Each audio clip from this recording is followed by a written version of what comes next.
Hoje eu quero começar falando dos Estados Unidos, começando pelos pedidos de auxílio-desemprego por lá, que aumentam acima do esperado. Os pedidos iniciais de auxílio aumentaram em 29 mil, batendo 219 mil na semana encerrada em 1º de outubro. Economistas consultados pela Reuters projetavam 203 mil apenas. Pode ser que depois de toda a alta de juros lá dos Estados Unidos, que ainda está mais ou menos no começo / meio desse processo de alta de juros, pode ser que o mercado de trabalho esteja começando a dar sinais de enfraquecimento. Porém, na verdade, o mercado de trabalho está nos dando sinais confusos, porque o desemprego continua numa baixa de 3,5% no mês de setembro e houve uma criação de 263 mil postos de empregos, o que indica uma certa força do mercado de trabalho. De qualquer jeito, esse crescimento de empregos de 263 mil veio abaixo das expectativas da Dow Jones, que eram para 275 mil posições de trabalho. A gente também teve um crescimento de 5% no salário médio, o que é uma força inflacionária para o médio e longo prazo. E, na verdade, olhando para a criação de trabalhos mensal, a gente está aqui em declínio, abaixo até do mês de junho, que já tinha sido mais baixo em relação ao que vinha antes. Então, como eu disse antes, apesar de a gente ter alguns sinais confusos, né, aparentemente contraditórios, o 3,5% de desemprego ainda é bom, mas a gente pode estar tendo uma desaceleração no mercado de trabalho americano, o que pode, talvez, mais para frente, ser mais um incentivo para o decrescimento do PIB e manter, né, a gente já está nos 2 primeiros trimestres com a recessão técnica nos Estados Unidos e a gente pode ter esse agravamento se o mercado de trabalho passar a mostrar cada vez menos e menos força. Já sobre o Brasil, primeiro eu quero falar da Costa Rica, nosso país vizinho, que isentou o Brasil de uma sobretaxa na exportação de açúcar e zerou o imposto sobre etanol. Eu não quero entrar muito a fundo nessa notícia, mas se você tem Raízen, ou Cosan, que é a controladora da Raízen, ou se você tem São Martinho, isso aqui pode ser bom para as empresas. Abre-se um caminho para a lucratividade, mesmo em um período que aqui a gente cortando os impostos possa ter diminuído a competitividade do etanol. Já uma notícia negativa para o Brasil é que a nossa produção industrial recuou 0,6% no mês de agosto em relação ao mês de julho. E no ano, a indústria acumula uma queda de 1,3%. Nos últimos 12 meses, acumula uma queda de 2,7%. E ainda se encontra 1,5% abaixo de 2019, do patamar pré-pandemia. Os crescimentos da indústria em relação a fevereiro de 2020, fica em primeiro lugar com atividades de máquinas e equipamentos, um crescimento de 18,9%, celulose e papel 9,9%, outros equipamentos de transporte 8,8%, outros produtos químicos 6,9% e minerais não metálicos 5,3%. Ao passo que os maiores perdedores foi a produção industrial de móveis, artigos de vestuário, manutenção e reparação de máquinas e equipamentos e a indústria têxtil. A nossa balança comercial, por outro lado, registrou um superávit de 3,9 bilhões de dólares no mês de setembro. No ano, ela já registra um saldo de 47,8.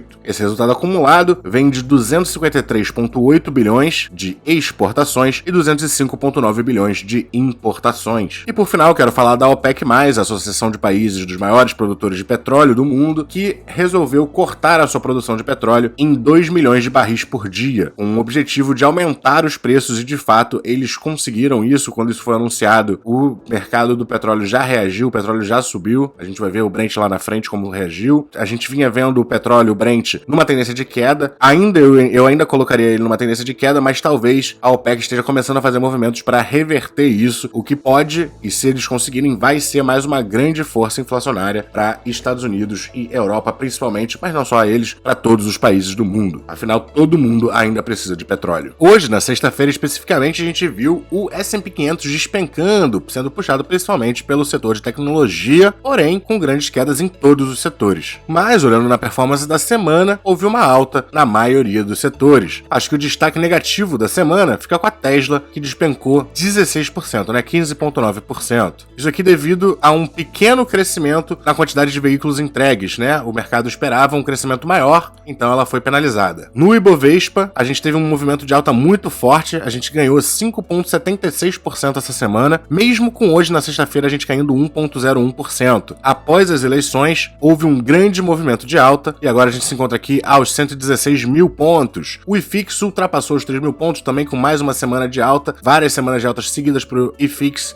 dessa vez uma semana de alta de 0,40%. O dólar na semana recuou, uma recuada forte de 3,98, porém segue acima da média móvel de 20 semanas. O S&P tentou subir, né? A maior parte da semana ele tentou subir, hoje recuou muito, 2,8 só hoje, ainda assim um saldo positivo na semana de 1,51. Porém, considerando que a gente viu toda essa força vendedora aqui desde os 3.700 pontos, quase 3.800 pontos, até o ponto atual, e a gente voltou bem para pertinho da média móvel, eu acho que o S&P 500 está querendo romper isso aqui para baixo. Mais uma alta nos juros pagos pelos títulos do Tesouro de 10 anos dos Estados Unidos, que agora fecharam pagando 3,88% ao ano. O Brent, que disparou muito forte mesmo, 14,73% devido àquele anúncio que eu falei da OPEP. Inclusive uma alta tão forte que pode-se até argumentar que se quebrou sim essa tendência de baixo que ele estava. Vamos colocar no gráfico diário para ver melhor. Realmente a tendência de baixa que ele tinha foi quebrada, e se ele fizer uma baixa, né, porque o mercado sempre oscila, se ele fizer uma baixa superior a essa daqui, pode ser sim de fato um começo de um movimento de quebra de tendência, principalmente se a próxima baixa for perto aqui dessa linha de tendência, ele pode estar querendo subir bastante. Falo também do Bitcoin aqui, que teve uma alta pequena essa semana de 2,84%, mas já são 2 semanas consecutivas em que a gente vê força vendedora aqui para cima. O Bitcoin, até pela correlação que ele tem mostrado, principalmente com as empresas de tecnologia dos Estados Unidos, tá com cara de que quer cair mais. Mas bem, o Bit vai ficando por aqui. Se você gostou do conteúdo, não esqueça de dar aquele like, se inscrever no canal, comentar aqui embaixo o que você gostaria de ver no próximo vídeo, e até a próxima!